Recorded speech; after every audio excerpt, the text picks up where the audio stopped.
Alright, today is a story about the fuel economy of my 2015 Dodge Ram EcoDiesel. Let's jump right into it. Okay, so we're going to figure this out. We're at the exact same pump, filled up the exact same way. We drove 472 miles.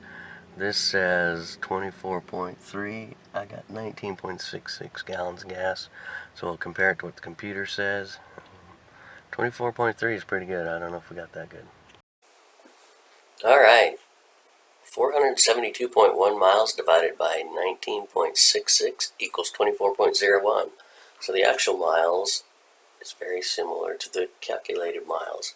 And this was a trip from Bluffdale, Utah to Bryan Head, Utah, which is primarily down I-15 at 80 miles an hour for most of it, and then climbing a hill and then putting around the ski resort town for a while and then back. Alright, here's our gas mileage or diesel mileage check. We are completely full. We are headed on a 3.5 hour drive. We're going to take a look around and drive back today, so we'll see what economy we get with our 2015 EcoDiesel.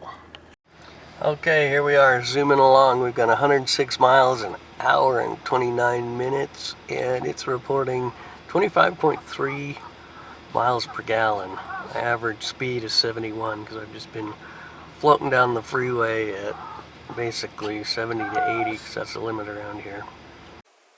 Alright, it's worth noting the truck has about 83,000 miles on it, so it's definitely broke in. It's a 2015. 24 miles a gallon going down the freeway is pretty good for a big full-size 1500 truck. So thanks for watching. Like, share, subscribe, tell your mom.